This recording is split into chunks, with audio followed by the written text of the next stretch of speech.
and I'll try and get you details as they become available. The latest, he is going to be in surgery in the morning.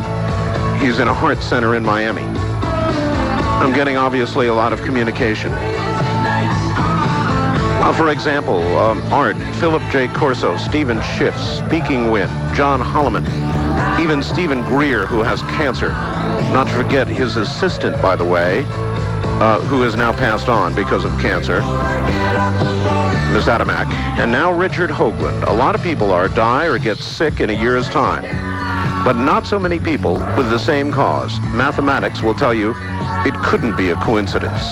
I'll pray for Richard. And in a strange way, maybe all of Richard's research is being confirmed to him at this very moment on something of a different plane than we can understand. I hate to say it, Bart, but the evidence is building, and a lot of areas tells me, my logical mind, that is, that the war is on, and we have no idea what it's all about and where it's coming from. Or this one, hi Art, what happened to Richard today brings up a question in my mind, and perhaps others out there, that who will follow in your footsteps if something happens to you. I can almost hear what you were thinking. Right, you can. That's Leo in New Jersey. But you know what? At the end of the day, it is my view that life is short anyway. And who wants to go out in a wimpy style, right? So whatever needs to be said is going to get said here. So I'm very sorry to bring you that sort of news. Somebody else, Joan in Seattle, writes, wasn't it Gordon Michael Scallion, or was it Stan Deo, who said that those with pacemakers and or heart problems should take care on Friday, March 5th, due to the kind of electromagnetic energy that would be flying around? Yeah, I recall that. Somebody else asked, where can we send a card to Richard? At this point, I'm not going to give you anywhere to send anything.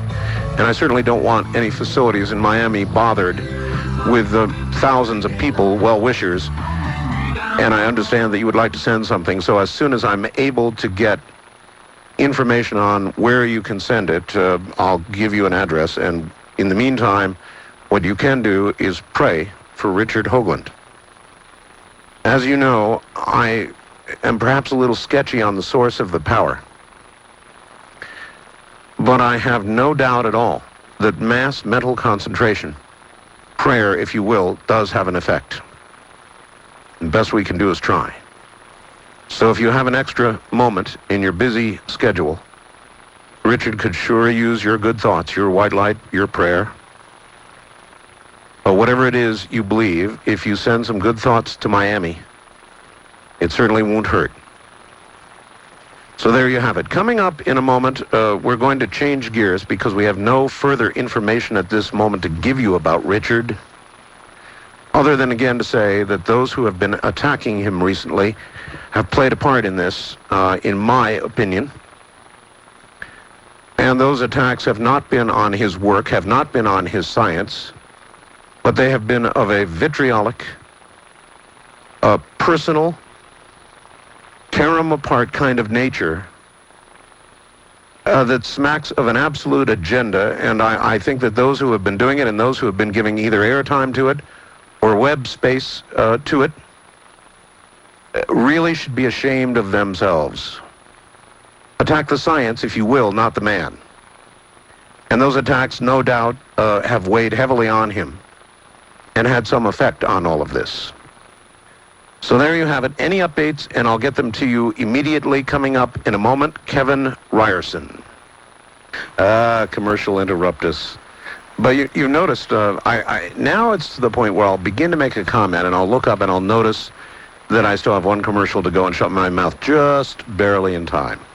So maybe that's an improvement. I don't know. Kevin Ryerson. Kevin Ryerson is an acclaimed author, award-winning consultant, expert intuitive, and a trance channel in the tradition of Edgar Cayce and Jane Roberts. He's been lecturing and teaching in the field of parapsychology and spirituality for 27 years.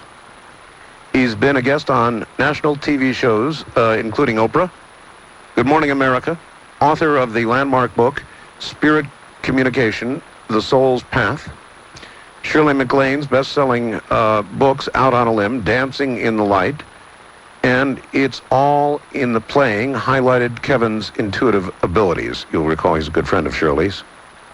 He was both a consultant and talent in the ABC TV miniseries Out on a Limb. His abilities are also featured in the 10th Insight, Holding the Vision, Experiential Guide by James Redfield and Carol Adrian. The Channeling Zone by Michael Brown, Your Sixth Sense by Belle Ruth Napperstack, I believe it is, and Time Life's Mysteries of the Unknown. I'm sure I slaughtered a couple of names there. Kevin is well known and respected for his balanced and integrated world view. He maintains a consulting practice in San Rafael, California, and I think right now he's off in what was Richard Hoagland territory, New Mexico. Welcome to the program, Kevin. Thank you. Great to have you. You are pretty good friends with Shirley MacLaine, are you not? Yes, I like to think I have that honor, yes. Just before we get into what you're doing, what is Shirley doing? It's been a long time since I've heard anything at all about Shirley MacLaine, and maybe you'd be the right guy to update me. Oh, I think I can do it rather succinctly. Shirley continues to have her long-range interests in many of the subject materials you explore here on the program. In particular, she continues to have a very refined interest in extraterrestrial intelligence. Really? Yes, most definitely. I know that, Kevin, she was really big on OBEs for a while. Really, really big on OBEs. And I've done a lot of research into OBEs, and I did it for a long time, and then suddenly, without warning, I had one myself. Fascinating. The damnedest thing in the world. And so it would be very interesting one day, I think, to be able to speak with her, and I bet you'd be the guy who could arrange it. You know what? I can certainly pass it on to her. You guys can sit around sort of like swap out-of-body experience stories. It really is true. It really is true. And I must say, when I first heard about her and Out on a Limb, I was skeptical. Even during the times I was researching OBEs, I was skeptical. And I remained skeptical up until the moment that it happened to me in Paris. And then, of course, a skeptic becomes an experiencer. I think there's a new category we need. Rather than believer or skeptic, we need that term experiencer. That's right. Added to the catalog of terms. Absolutely. Well, all right. You consider yourself an intuitive, and I frequently interview, and not long ago interviewed Gordon Michael Scallion and many others, and Gordon uses the same word, intuitive. Why do you use that word? Because the word intuitive means, according to Webster, direct knowing. It means direct knowing that bypasses the conscious, rational, critical process. And when people come to intuitives, they've almost exhausted all of the logical or rational means to approach their problem solving. So when they work with an intuitive, we're by no means the method of last result, but it's a proven method used in everything from science to everyday decision making in order to make breakthroughs into the human condition. Again, you said it's a knowing, which would seem to me to be kind of like saying an experiencer. In other words, what you know as an intuitive is not something you're guessing at. It's something you have hard information about from some other level. Yes, it is. To the point where I myself have worked with persons such as Dr. Jeffrey Mishlove, who you had on the program, I believe, a little while back, yes, discussing the Ted Owens phenomena. That's correct. I've also worked with Dr. William Cayce, who was a senior staff research scientist at SRI, one of our largest think tanks. And he had put together the method that was referred to as intuitive consensus.